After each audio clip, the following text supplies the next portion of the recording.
Breaking news. Donald Trump's Ukraine strategy and its flaws. If re-elected later this year, former President Trump will swiftly put an end to Russia's full-scale invasion of Ukraine, as he has made clear. However, that might not be great news for Ukraine.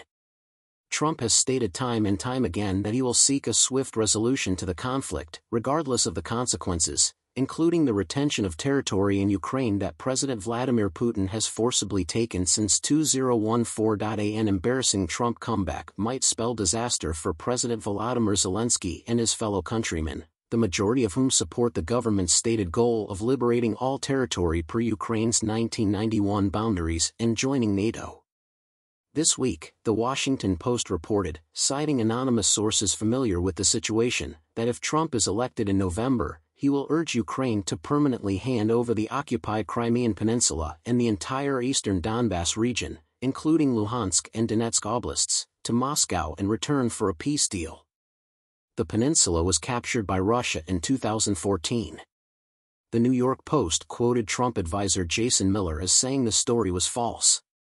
The Washington Post is spreading false information, he stated. That whole thing is pure fiction. The only person bringing attention to the issue of ending the killing is President Trump, according to Miller. There will be more bloodshed, according to President Joe Biden. On Wednesday, Dmitry Peskov, a spokesman for President Vladimir Putin, said Newsweek that the Kremlin press office was cognizant of the rumors regarding Trump's goals in Ukraine. As far as anyone can tell, Donald Trump has not announced any initiatives, according to Peskov's office. Thus, drawing any kind of conclusions is out of the question. Attempting solace. Despite the passage of more than 2 years since Russia's full-scale invasion, there is little sign of renewed peace talks.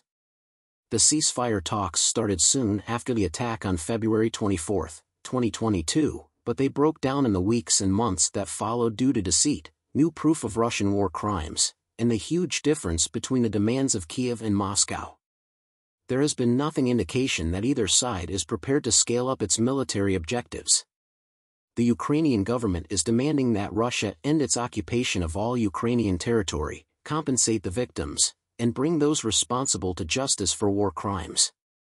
There is optimism in Kiev regarding the country's prospects within the EU and NATO. Russia, on the other hand, has always been clear about its goal of destroying the Ukrainian state and turning the country's political, economic, and cultural axis westward. The Russian government has long claimed that it is attacking NATO in a preemptive war. Trump thinks he's the best at striking deals, even if his track record on foreign affairs in his first term was uneven. Returning to the Oval Office would present the most difficult challenge that the controversial president has ever faced. Oleg Ignatov, a senior analyst for Russia at the think tank Crisis Group, told Newsweek that he does not believe Trump's rumored intention to concede on Crimea and Donbass will be sufficient for Russia. According to the Washington Post, Trump's peace plan may contain a permanent prohibition on Ukraine's membership in NATO. Putin and his Moscow cronies will find that more attractive, according to Ignatov. This is absolutely not a conflict over territory, he clarified. The conflict, in my opinion, is over Ukraine's future and its policies toward the West and its attempts to mend fences with them. Ukrainian neutrality and non-membership in NATO is something they seek assurances of. If there was an agreement that Ukraine would remain neutral, Russia would be one of the parties guaranteeing this, Ignatov further stated. This is beneficial for Russia.